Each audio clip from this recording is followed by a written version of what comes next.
Le cito otras escrituras, dice: no confíes en el príncipe porque no hay en él salvación, saliendo su espíritu, perecen sus pensamientos. Porque el espíritu es el que da vida al cuerpo y al cerebro y a todo.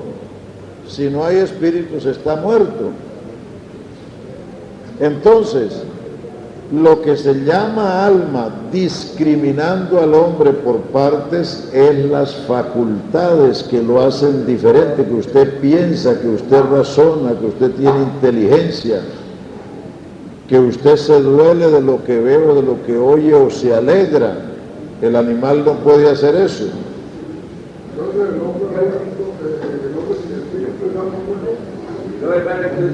¿No lo dice Santiago? Que como la fe sin obras es muerta, el cuerpo sin espíritu es, el alma que pecare.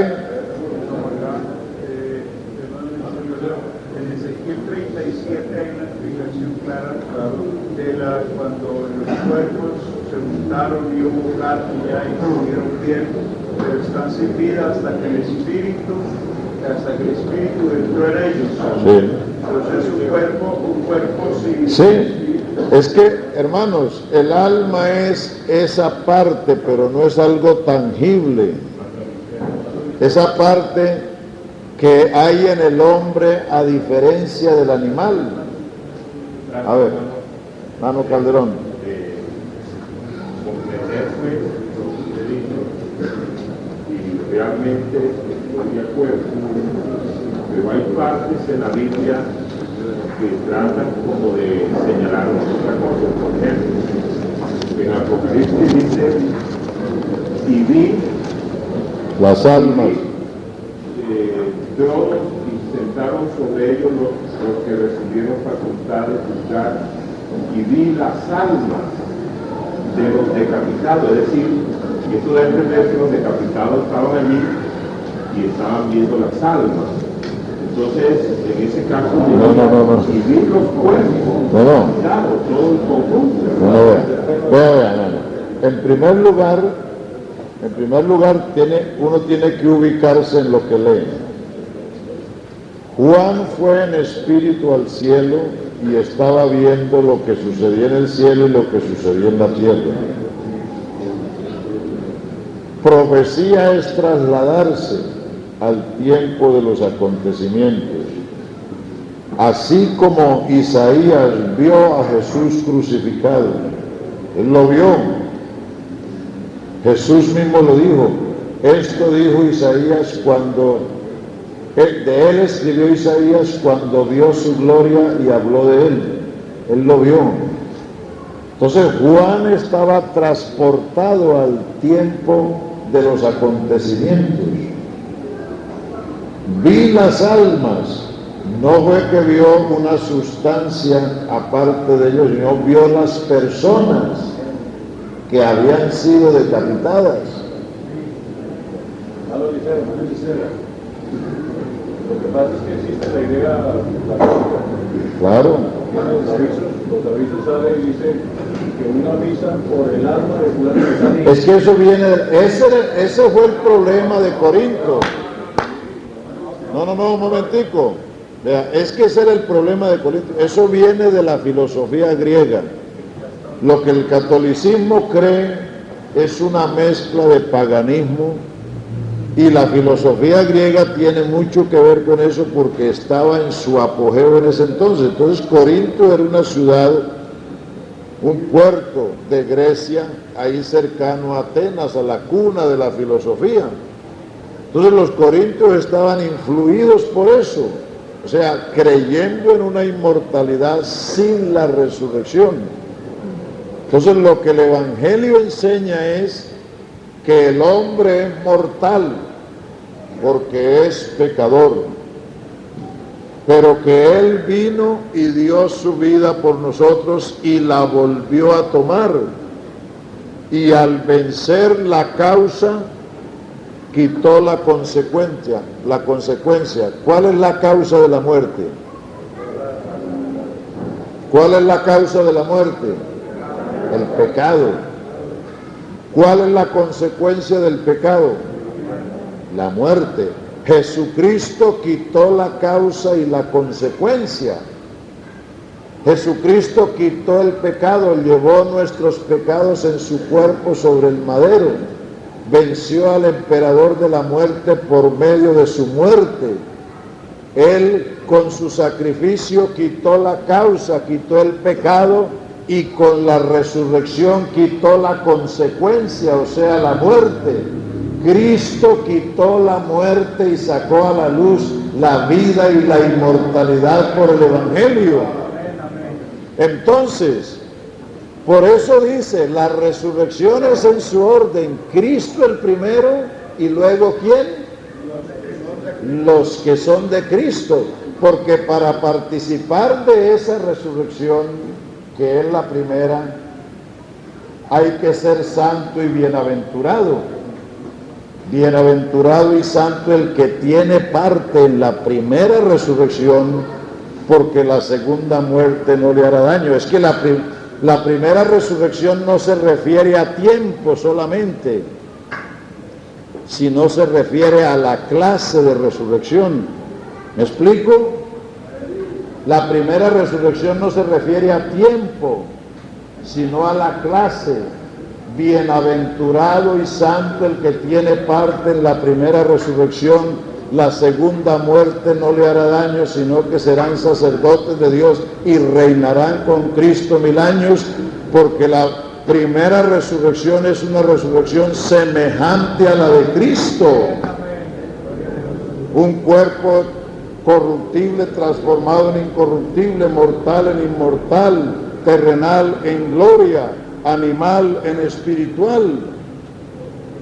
Pero entonces viene la otra resurrección, la de los impíos, porque Él no solo venció la muerte en su cuerpo, ni no solo la vencerá en nosotros, sino que la vencerá en el fin. El postrer enemigo que será destruido es, ¿y cuándo será eso? En el trono blanco.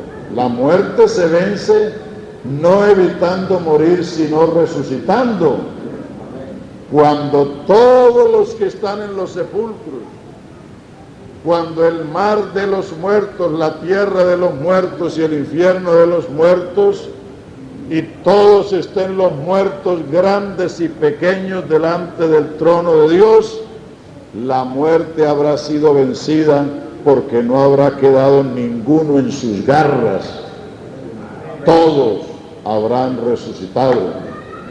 Entonces, esa es la esperanza cristiana. Ese era el problema de los corintios. Ellos pensaban morirse e irse para el cielo, como los católicos. No, una persona se muere. ¿Ah?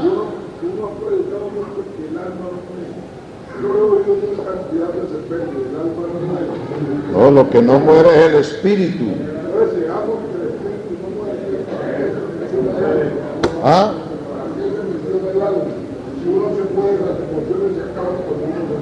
Exacto. Pues claro. Bueno, hable de los tres cuando necesite hablar de los tres. Hable de los dos cuando necesite hablar de los dos, y hable de uno cuando necesite hablar de uno.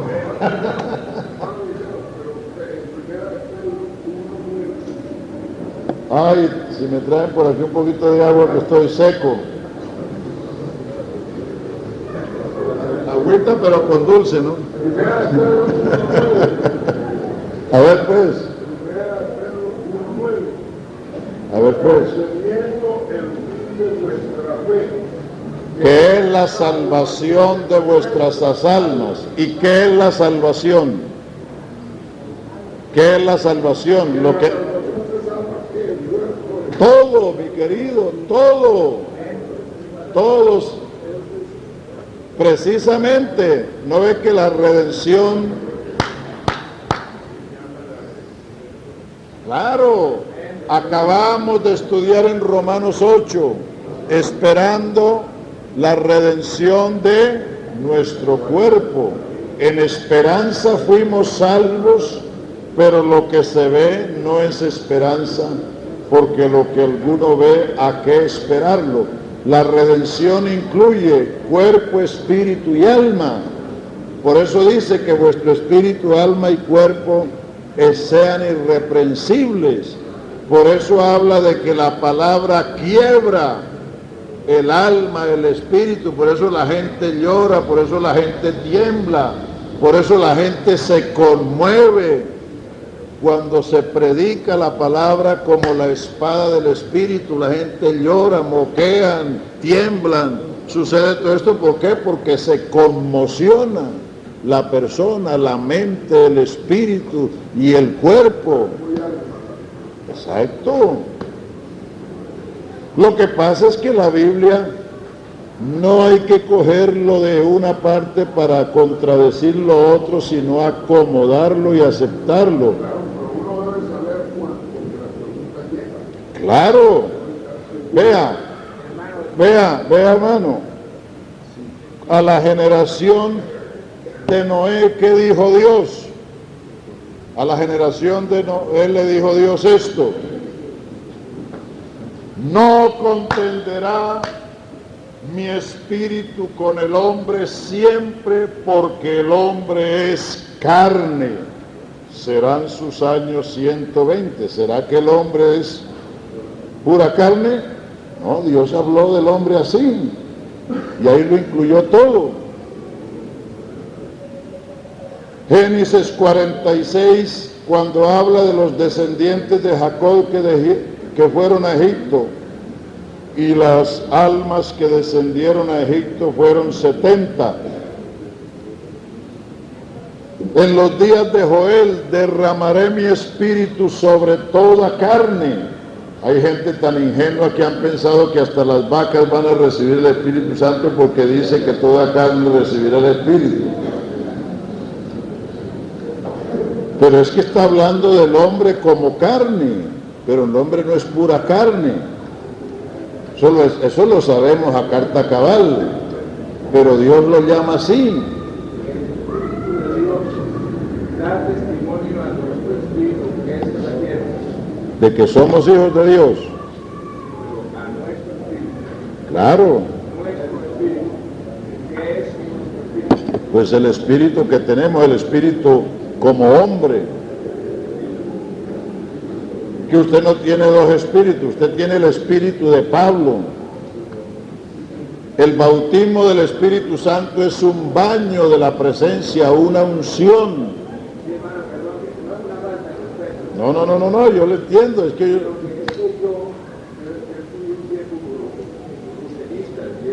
Ajá. Ellos aplican el cuerpo de la persona humana semejante al cuerpo del animal. Pintan un burro en una revista y a un hombre muerto. Y hace que los dos son semejantes, pero a mí me parece que Dios tiene una diferencia. Claro, y esa diferencia es el alma. Y eso está aquí, vean. Hermano Eliseo, es que yo creo que como esta es una de las que Dios se habló, y cuando se habló de ella, se habló tan mal, que se hablaba que el alma era una cosa indefinible que teníamos metida. Entonces ahora, para... ¿Quién dijo eso? Hermano, es que así era la forma que se predicaba sobre el alma, no se definía, estaba indefinido. Y como decía usted, eso los griegos, y eso viene de la Iglesia Católica y todo dentro de ella. Entonces, por eso hay que tratar de definirlo. Y uno la tomaron de una manera y otro la tomaron de otra, de cómo será el alma. Pues ahí está sencillo. Eso está sencillo, hermano, eso no tiene complicación.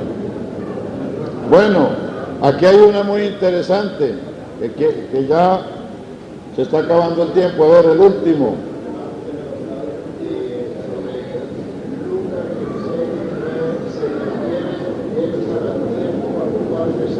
¿Cómo dice?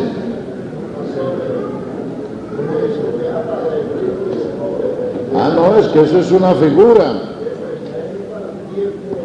Es decir, es que lo de Lázaro y el rico, o lo del mendigo y el rico, eso es una figura. Jesucristo corrió el velo. Vean, las cosas que dijo Jesucristo, para entenderlas hay que ver a quién se las dijo y por qué se las dijo. Porque, ¿cuáles son las reglas de interpretación? A ver si se acuerdan. ¿Quién lo dijo? ¿A quién lo dijo? No, señor, ¿cuándo lo dijo? ¿Por qué lo dijo? ¿Y para qué lo dijo? Vamos a Lucas para ver a quién se lo dijo y por qué lo dijo, para que usted entienda eso. A ver.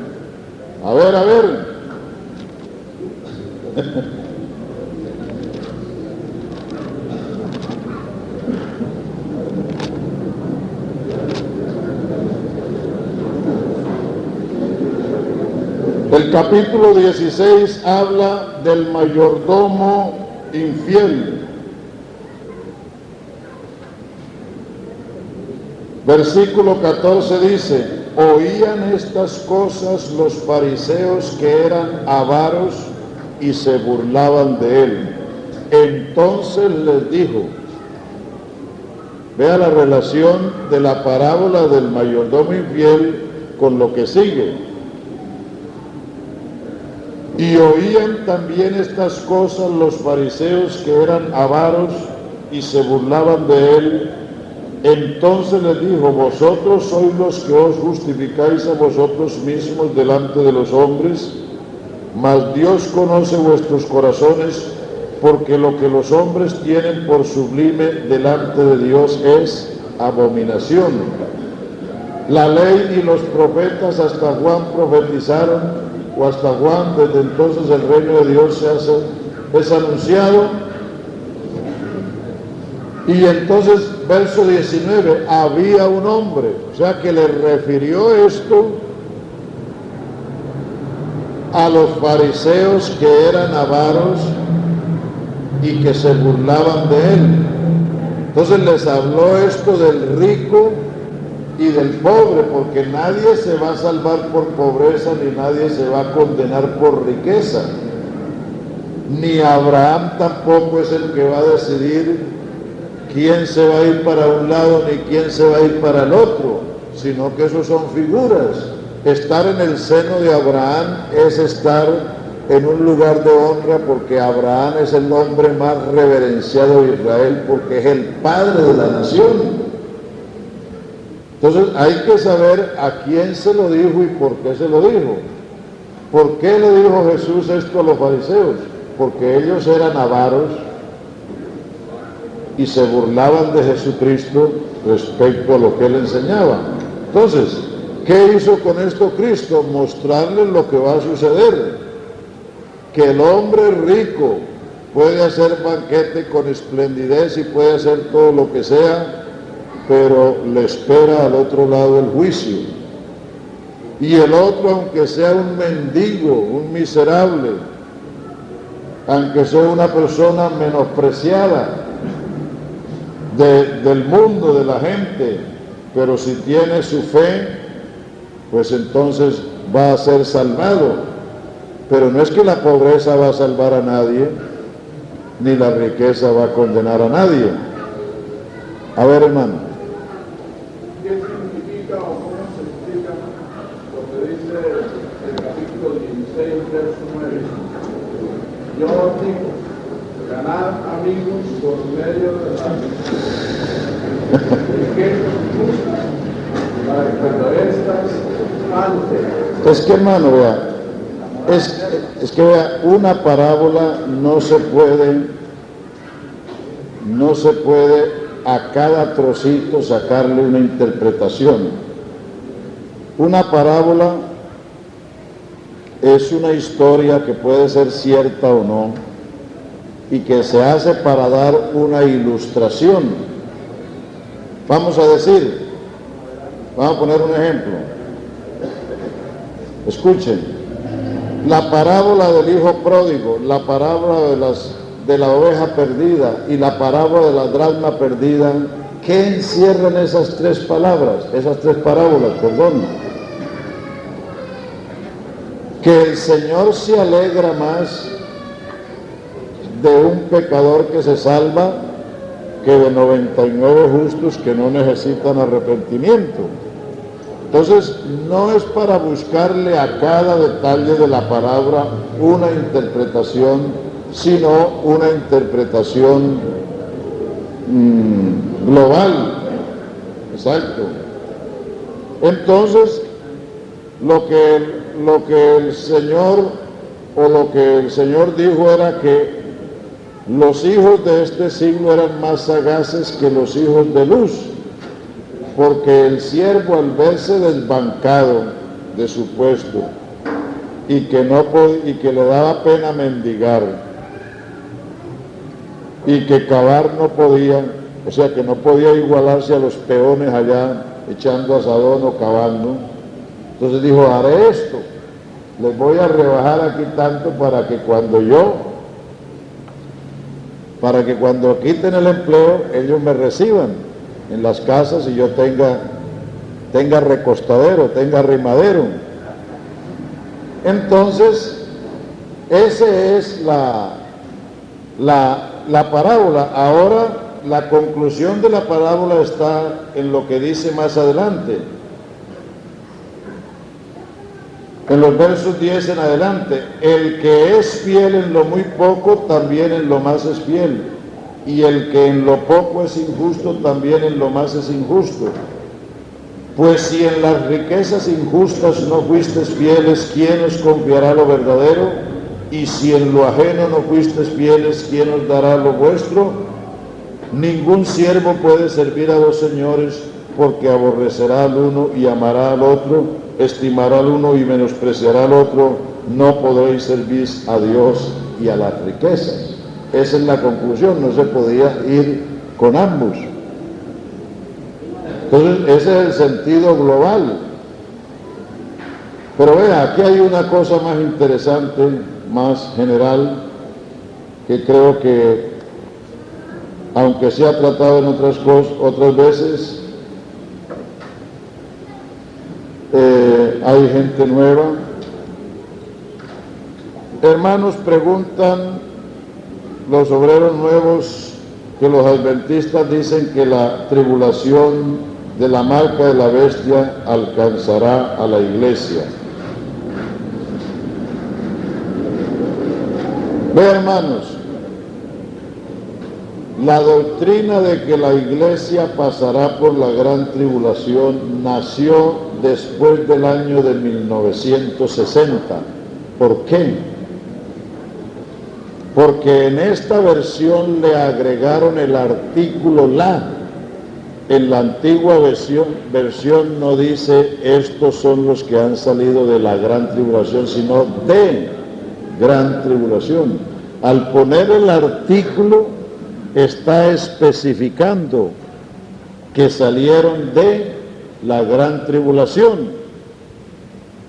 Yo, por lo menos en los años del 60 para atrás, yo nunca oí en ninguna parte la idea esa de que la iglesia fuera a pasar por la gran tribulación, pero como le agregaron ese artículo, entonces el que lee a simple vista ve que se está señalando que esa compañía es los que salieron de la gran tribulación.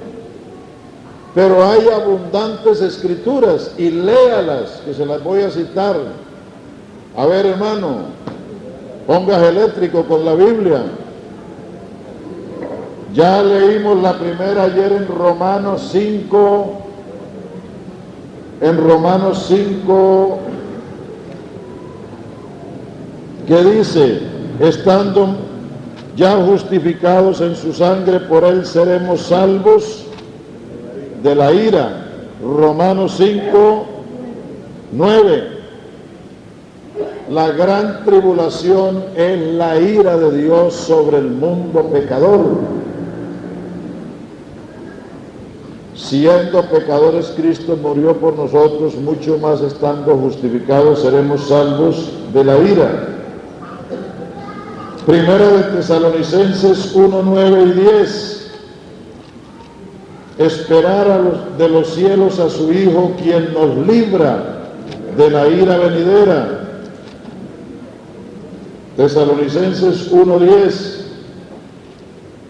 Primera de Tesalonicenses 5:9, porque no nos ha puesto Dios para ira, sino para alcanzar salvación por medio de nuestro Señor Jesucristo. Apocalipsis 3:10, por cuanto has guardado la palabra de mi paciencia, yo también te guardaré de la hora de la prueba que ha de venir para probar a los que moran en la tierra. Capítulo 7 de Apocalipsis. Fíjese que Juan vio la gran compañía, no la vio en la tierra, sino en el cielo. 7:9 de Apocalipsis. Después de esto miré, y he aquí una gran multitud, la cual nadie podía contar, de todas las naciones, tribus, pueblos y lenguas, que estaban delante del trono y en la presencia del Cordero. ¿Dónde estaban? Delante del trono, en la presencia del Cordero, vestidos de ropas blancas y con palmas en sus manos, y aclamaban a gran voz diciendo: la salvación pertenece a nuestro Dios, que está sentado en el trono y al Cordero. Juan los vio delante del trono, y aquí apenas está comenzando el reino del anticristo. El capítulo 6 se abren los primeros sellos y sale el anticristo como un hombre de paz cabalgando en un caballo blanco para conquistar. Luego aparece en un caballo bermejo, que es la guerra, luego en un caballo negro, que es el hambre, y luego en un caballo amarillo, que es la peste. O sea, ese es la aparición y el desarrollo del gobierno del anticristo. Pero cuando esto comenzó a suceder en la tierra, Juan vio la gran compañía delante del trono. ¿Cómo van a salir de la gran tribulación?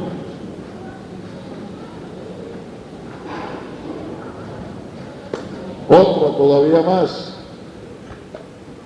En el supuesto caso de que la iglesia pasara, no sería la iglesia sino una partícula de la iglesia, es decir, los últimos creyentes de la iglesia, porque la iglesia la componemos desde los 120 de Pentecostés hasta el último que nazca de nuevo. Entonces no sería la iglesia sino los últimos, una partícula.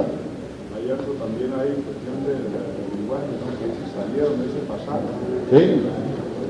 No, pero es que ahí se refiere, es como dice la versión antigua, estos son los que han salido porque la iglesia ha pasado por tribulación en todo tiempo.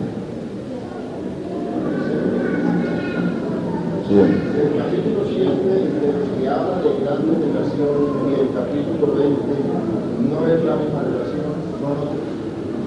No, porque es que la iglesia desaparece de la tierra en el capítulo 4. Usted no encuentra la palabra iglesia de ahí en adelante. Los santos que usted ve ahí son israelitas. Los que claman por venganza. Exacto. La iglesia solo reaparece en el capítulo 19 cuando dice que a la esposa del Cordero se le dio que se vista de lino fino, que son las justificaciones de los santos. Entonces, ¿cómo va a pasar la iglesia por la gran tribulación? Si cuando Juan ve el comienzo y el desarrollo del reino del anticristo, la iglesia está delante del trono. Además, la gran tribulación es lo que los profetas llamaron la apretura de Jacob, la angustia de Jacob. La gran tribulación es la semana 70. Vamos a ver si me hacen el favor y me suben el tablero y me prestan una tisita para decirles algo de la semana 70 de Daniel, que ahí está la gran tribulación. Daniel 9:24. A ver, hermanos, hágale a la Biblia, hermanito.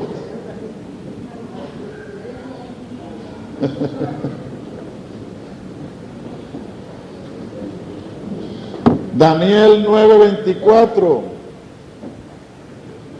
70 semanas están determinadas sobre tu pueblo y sobre tu santa ciudad.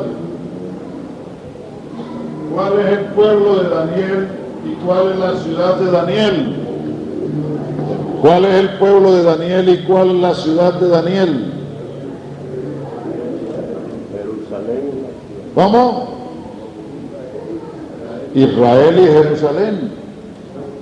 70 semanas están determinadas sobre tu pueblo y sobre tu santa ciudad para terminar la prevaricación y poner fin al pecado y expiar la iniquidad y traer la justicia perdurable y sellar la visión y la profecía y ungir al santo de los santos.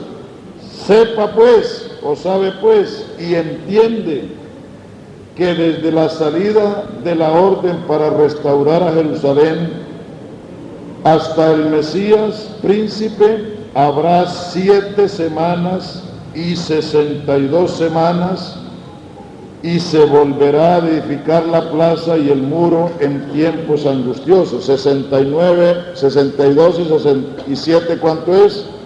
69. Y después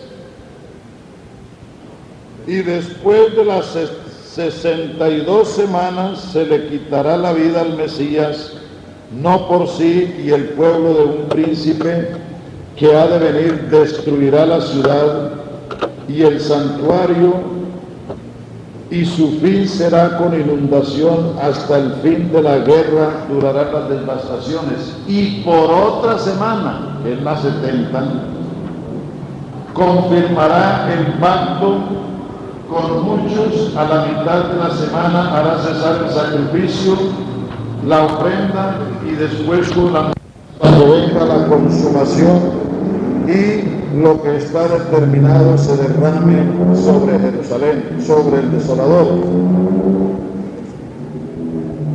O sea, el ángel le dijo a Daniel que desde la salida para restaurar a Jerusalén, ¿cuándo fue esa orden? Esa orden está en Nehemías, en Esdras capítulo 1, cuando el rey Ciro mandó que los judíos subieran de Babilonia a Jerusalén a reedificar el templo.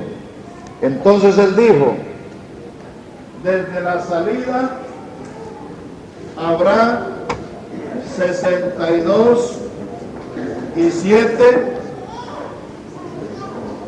más 7 igual 69.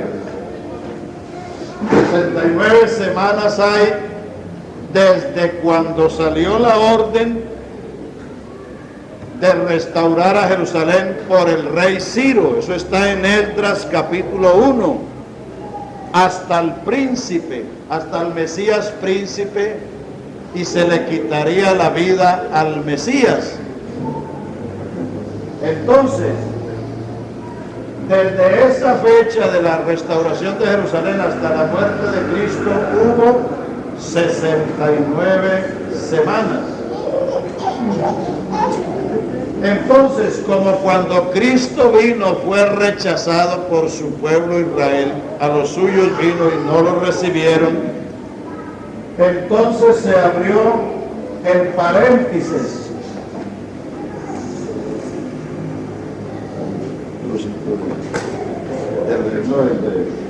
De la gran tradición.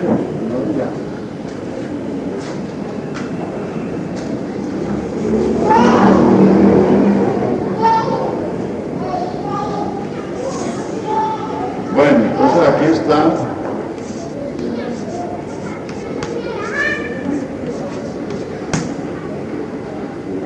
Y aquí está las 70 semanas, la gran tribulación. Bueno, pongan cuidado y lo leen en su casa. Esdras dice, así ha dicho Ciro, el Dios de los cielos me ha dado todos los reinos de la tierra, quien sea de él suba a Jerusalén para reedificar el templo. Desde esa orden hasta Cristo hubo 69 semanas. Como Cristo fue rechazado por su pueblo, entonces Él les dio la espalda. Dice que dejándolo se fue, dice en el capítulo 21 y en el capítulo 16 de San Mateo, dejándolo se fue. Entonces se abrió el paréntesis de la iglesia que hay entre la semana 69 y la 70. Entonces, hasta que no termine el paréntesis de la iglesia, no se inicia la semana 70. ¿Cuándo comenzó lo de los gentiles? En los Hechos capítulo 15, cuando se hizo el concilio en Jerusalén y Pedro y Pablo contaron cómo Dios había salvado a los gentiles, Jacobo se puso en pie y dijo, Simón ha contado cómo Dios visitó por primera vez a los gentiles para tomar de ellos pueblo para su nombre, y con esto concuerdan las palabras de los profetas como está escrito, que Dios ha visitado a los gentiles para tomar de ellos un pueblo para su nombre, y después volveré y levantaré el tabernáculo de David que está caído. O sea, ese tiempo es la plenitud de las gentiles que habla Romanos 11:25 es esto. ¿Qué es plenitud? Lleno.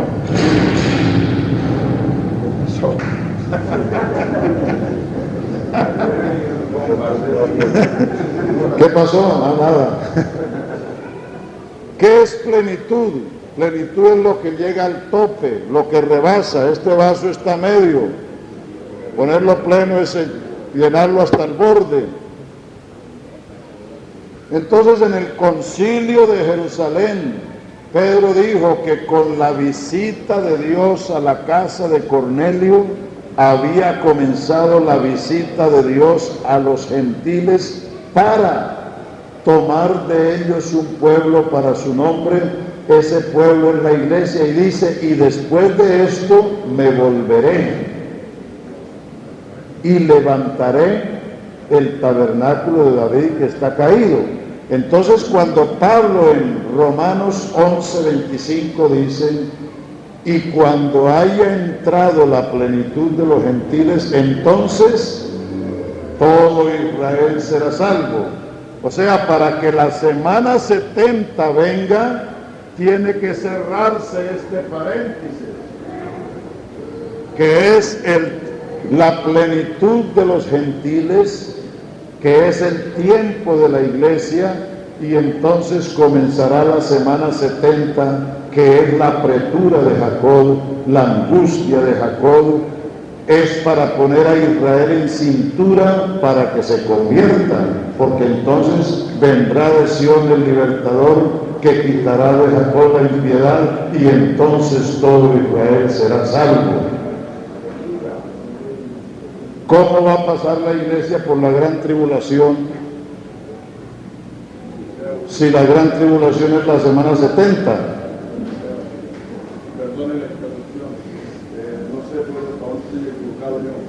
Yo he enseñado lo de Apocalipsis 16, lo he predicado, lo digo aquí pues, públicamente, porque así como confesamos verdades, Claro. errores. Pero yo he predicado y le he enseñado a muchos que la gran tribulación es la que aparece en Apocalipsis 16, sobre la ira de Dios. Claro. Es que los 7 años están divididos en 2 pedazos, en 2 tramos. O sea, lo primero es el apogeo del anticristo. Y los segundos 3 años y medio es la ira de Dios cayendo sobre el reino del anticristo. Lo que pasa es que hay que diferenciar: la plenitud de los gentiles es una cosa y el tiempo de los gentiles es otra cosa. Repito otra vez: plenitud de los gentiles es el tope, es la llenura, es el acabado, es el fin de la era de la iglesia, que comenzó con la visita de Dios a los gentiles en la casa de Cornelio y que se ha extendido hasta nuestros días. Los tiempos de los gentiles de San Lucas 21 es otra cosa. Veámoslo. A ver, échele mano a la Biblia, mijo.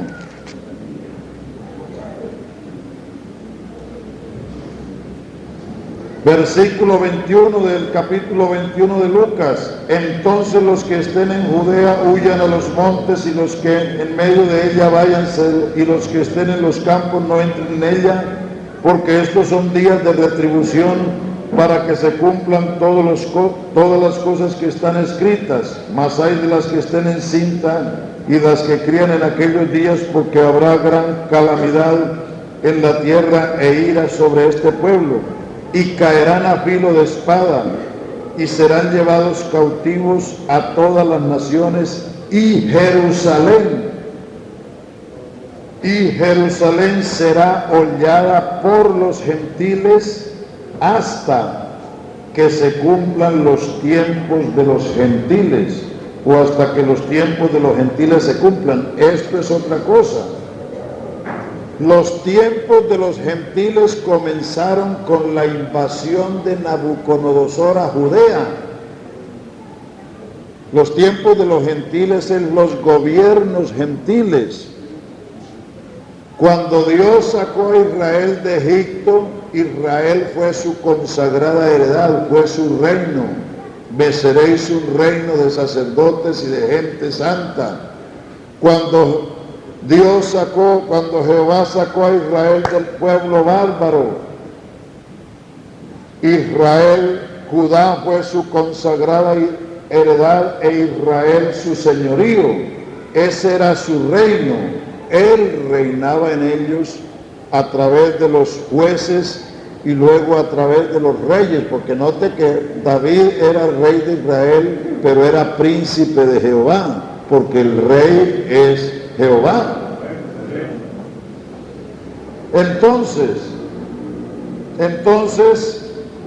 cuando el reino de Judea cayó en las manos de Nabucodonosor, que fue el que vino y destruyó la ciudad y se llevó los tesoros, ese fue el comienzo, porque Nabucodonosor era la cabeza de oro de la estatua de esos 4 reinos: Babilonia, Persia, Grecia y Roma. Entonces, con la invasión de un gentil al reino de Judea, comenzó el tiempo en que los gentiles han pisoteado, han hollado la tierra de Israel, e Israel ha sido vasallo de los reinos gentiles. Desde ese entonces Israel ha vivido así. En esos 4 imperios, Israel o el reino de Judea pagaron tributos a Babilonia, a Persia, a Grecia y a Roma. En los días de Cristo había un gobernador romano en Judea. Y la tierra de Israel ha seguido así hasta nuestros días. El hecho de que Israel haya recobrado tierra no quiere decir que Israel no está bajo el gobierno gentil, porque ahí nomás en el área del templo tienen la mezquita de Omar, ahí nomás está el culto contrario en la misma área del templo, y todavía hay mucha gente que tiene injerencia en Israel, gente que no son israelitas. Entonces, Jerusalén será hollada por los gentiles. Escucha, hermanito. Jerusalén será hollada por los gentiles hasta que los tiempos de los gentiles se cumplan. ¿Y cuándo se van a cumplir los tiempos de los gentiles? Cuando venga Jesucristo en el caballo blanco y todos los ejércitos celestiales con él, y destruirá al anticristo precisamente allá. Porque el anticristo se va a concentrar y a concentrar sus tropas es allá en Israel contra el que cabalga el caballo blanco y contra los ejércitos. Cuando él venga y destruya el reino del anticristo y establezca su reino, el milenio, es cuando los tiempos de los gentiles se cumplan. Hasta tanto Jerusalén será hollada por ellos. A Israel le falta todavía la invasión de Ezequiel 38 y 39. ¿No lo han leído? Entonces, eso es otra cosa. Es decir, los tiempos de los gentiles habla políticamente, habla de los gobiernos que han tenido por presa a Israel. Y la plenitud de los gentiles habla del trato de Dios con la iglesia. ¿Está claro, hermanos? ¿Cómo vamos a estar nosotros en la gran tribulación si la tribulación en la semana 70 es la apretura de Jacob, es la angustia de Jacob? Y para que venga la semana 70 tiene que llegar la plenitud de los gentiles, tiene que ser levantada la iglesia. Bueno, se acabó el tiempo.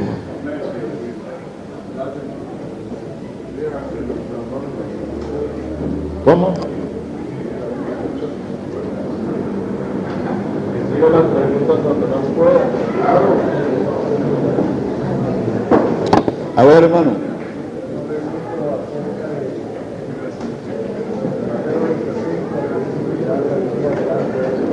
Ya lo explicamos.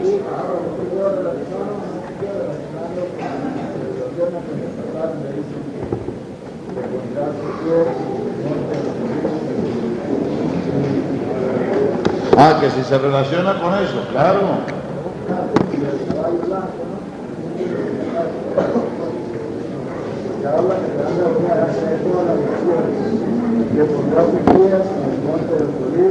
Claro. O sea que él tiene que bajarse del caballo para poner los pies, es lo que quiere decir usted.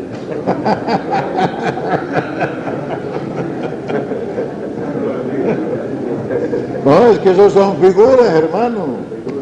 Son figuras. No, yo creo que a ustedes ya no les da más la cabeza para escucharme.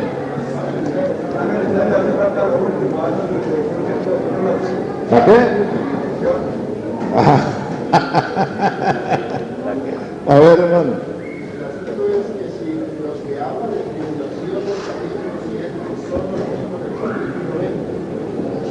No.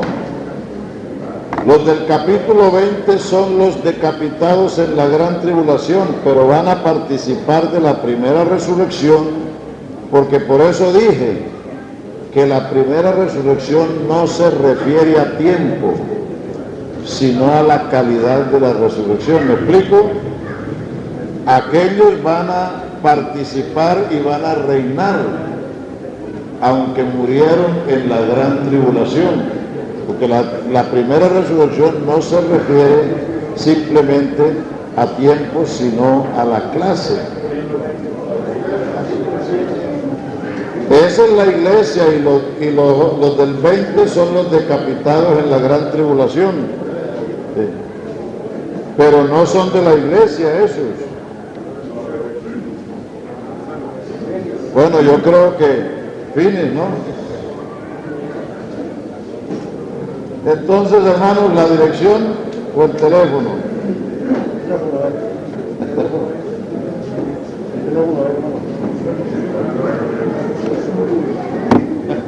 Bueno, aquí se la voy a escribir.